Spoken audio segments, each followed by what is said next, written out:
Okay guys, we're going over Sandbox Changes as well as new exotics that were revealed to people at PAX. I'm not at PAX, I wish I was, because it would have been nice to actually see how the new Sandbox is going to be playing. And yes, we do have a Sandbox update coming that should shake up the game in terms of its meta before Shadowkeep even launches. Or at least we're hoping it's going to launch before Shadowkeep launches. So first up, we've got a guy on Reddit. He said crucible changes at PAX. 340 round per minute pulse rifles now hit 34 on each hit, making them a 2-burst kill. Super time and health seem to be reduced, could be wrong. Autos felt slightly better, but could be due to everyone using unfamiliar weapons. The sniper rifle Tranquility, believe that was the name, could roll with no distractions and snapshot and felt quite snappy. Infusing weapons require a new material. Heavy spawn less, but was shared with the team. I used most of the weapons at the event besides the energy auto arc logic, so feel free to ask about how they handled.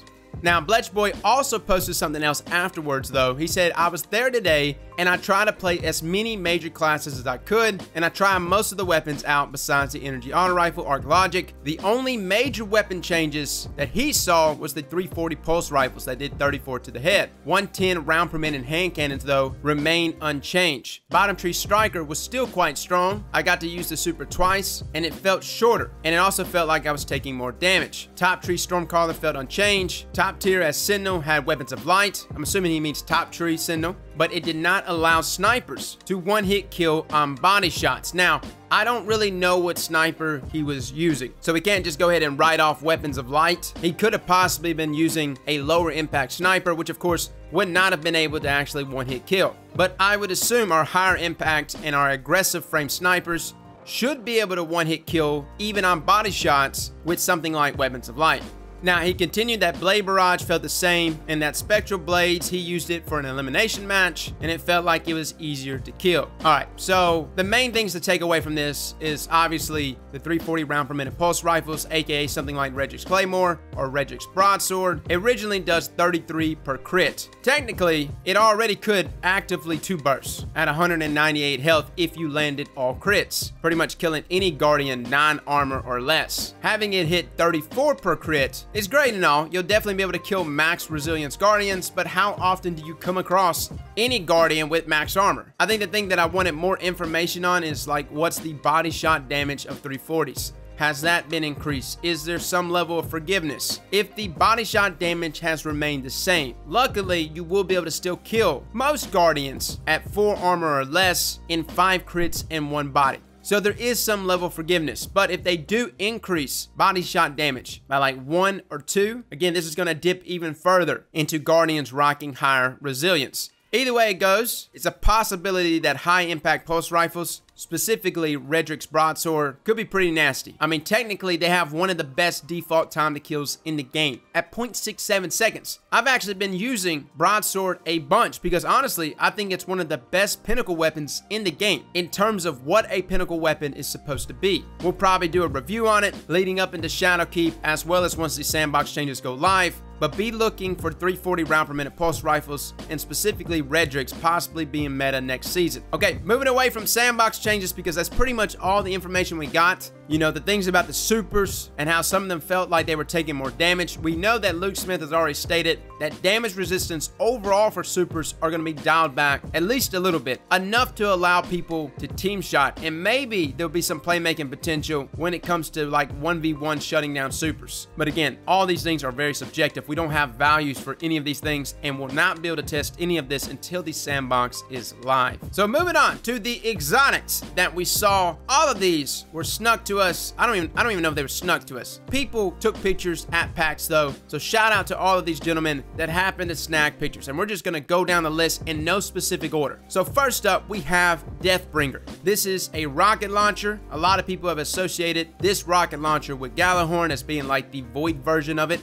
It comes with the exotic perk Dark Deliverance. Fires remotely detonated projectiles that drop void orbs on enemies. Hold left mouse button to fire, release to detonate. So you can actually detonate it yourself. And I wonder, if you can actually shoot it, and before it even makes contact, you release it, like way in advance, and I would be curious to know how well it like tracks enemies. Now, some things to take away from here. Number one, blast radius is max. Number two, it's only got 1 round to the magazine, and it shoots at 15 rounds per minute. So it's right in line with something like Truth or the rest of our high-impact rocket launchers. Another thing we have to ask ourselves with it releasing these void orbs is how it ties into some of our subclasses. Can it activate something like Bloom on Top Tree Voidwalker? Could it possibly also activate Dark Matter? Again, if these void orbs are specifically tied to the weapon and it's only considered weapon kills, then of course it will not tie into those subclasses, nor will it have an effect in any way. But it's a possibility, and it's happened before. We've seen it with Prometheus Lens and other weapons, things like Polaris Lance and Bottom Tree Sunbreaker activating sunspots. There are times in which the weapons themselves dips into those subclass abilities and activates them. Now, moving on to the next picture, we have a machine gun, which has kind of a weird name, and this could actually be the real name, or it could just be a name Bungie just gave it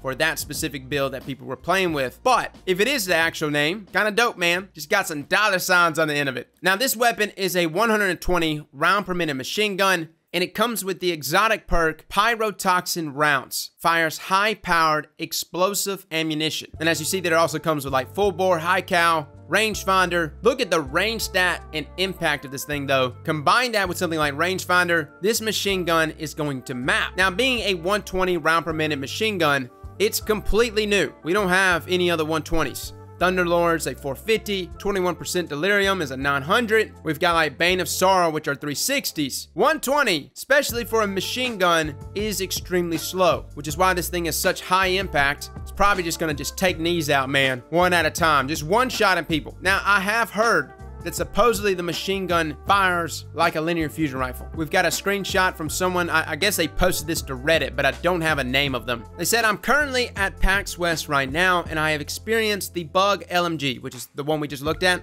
It had no name that I know of, too caught up to check the name, but I did read the perk. This weapon fires a single shot explosive round. It fires like an instant linear fusion and has no drop off. It does 150 to the body, one shot headshots, semi-automatic, has 3 in the mag, max of 13, and extremely satisfying to use. People will most likely have more info than this, but this is what I got out from using it. Very fun gun. Okay, so that weapon, again, is going to be extremely potent. 150 to the body, one-shot headshots, having the range, and on top of that, having rangefinder. I almost think you're going to be able to use this. Again, he says linear fusion rifle. You're going to be able to map people with it, though. And with it having no damage fall off, all the rangefinder that range stat's even going to do is just going to make the weapon even stickier at great lengths. So I can imagine you can walk around and just start rocking folks, especially if it's got like a clear field of view, because that's like one of the main benefits to like any linear fusion rifle is the field of view is so clean. You can see a little bit of everything in front of you. Whereas like most snipers, they're a little tunnel vision, right? This being an LMG though, crossbreeding it there with something like a linear fusion in terms of potency. Yeah, I'm excited, guys. Okay, moving on to the next picture. This is the Warlock exotic called Storm Dancer's Brace. Now, it's kind of fuzzy in there, but the exotic perk states Ascending Amplitude. Each enemy you defeat with Storm Trance increases the damage you deal with Storm Trance. All right, the main thing that comes up when I think of this exotic, number one, Storm Trance definitely inside of PvE. Needs a little more love in terms of potency. Number two, how long does that duration last? As you know, there's a lot of separation between enemies. If I get a kill, obviously this must throw up some sort of timer that increases the damage, and maybe it stacks. Like, I'm kind of hoping it continues to add stacks with more kills that you get. And number three, something like this paired with Top Tree Stormcaller should actually be pretty nasty. Obviously, anything that you have that increases the duration of your super, matching this with something like Transcendence to allow your Storm Trance to last even longer, it's gonna have to be something really, really good in terms of lethality to make you use it over something like Crown. But yeah, that's interesting because we've seen some very subclass specific exotics. Remember the other exotic for Titans being the Phoenix Cradle, which of course allows for Sun Warrior and its benefit to last twice as long. Between those two exotics, they're very specific to a subclass. I'm hoping to start seeing some other exotics that can transfer its benefits throughout all of the subclasses. Kind of similar to the Hunter exotic that's coming, Assassin's Cow. Defeating a Guardian with a melee attack or combating with a finisher grants invisibility and restores a portion of the health and shields.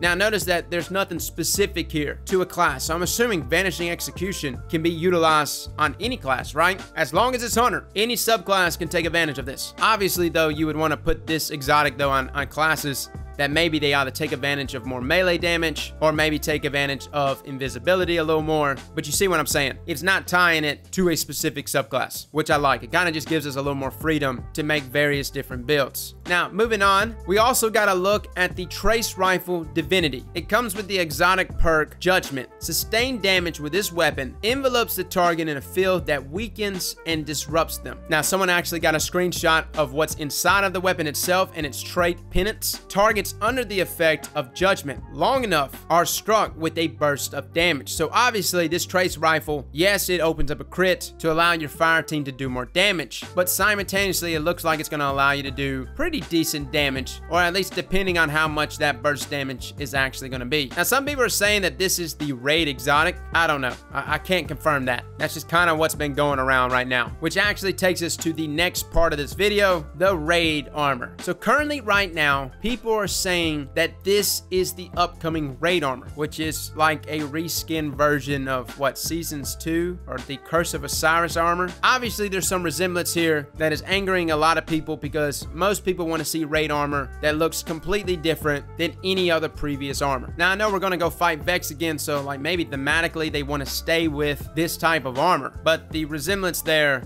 is a little too close. So much so that I think people would have been more hyped and a lot more forgiving if you would have just, like, I don't know, updated Vault of Glass armor. Or just gave everyone new armor, right? New looking armor, completely different, something more tied to the Black Garden, and a style that looks like nothing we've seen before. I'm just saying if they had to reskin something, Vault of Glass armor, I would have actually been all right with. Now moving on to the next page, what we see here looks to be also some of the raid armor as well as some of the raid related weapons. Now I don't have information on any of these weapons, but we did get some screenshots of the hand cannon here, which is called Ancient Gospel. Looks like they were just viewing this inside of the collections there. So it just shows like barrel perks, but this is a 140 round per minute hand cannon. Looks to have some healthy stats with a magazine size of 10, but again, this is purely based on the collections version. Obviously, once you're actually inside of the game and you obtain it through the raid, it'll have random rolls, which of course will change up these stats. Now, the other weapon that we saw that was raid related, which is the raid fusion rifle, Zealot's Reward, very Halo-ish of Bungie there. This is a 540 charge time fusion, which are not the most popular fusion rifles right now. Obviously, high impact, Aaron Till's, Wisdom Rebuke, those are the ones that everyone likes. Nothing out of the ordinary in terms of perks here. You got auto-loading holster, what looks to be disruption break, or I guess that's disruption break. Nothing fancy, which makes me think that unless 540 charge time fusion rifles gets a little more love, I don't really know how much playtime you're gonna see out of this one. Now, back to the whole raid armor thing. Someone actually dropped this right here. They said that they were at PAX West and they were able to confirm with Bungie that the armor is actually not the raid armor set. Instead, this set is tied to the new Vex offensive activity that is launching with Destiny 2 Shadowkeep and will be part of the season pass. Apparently, the confusion stems from the fact that the raid exotic, a trace rifle called Divinity,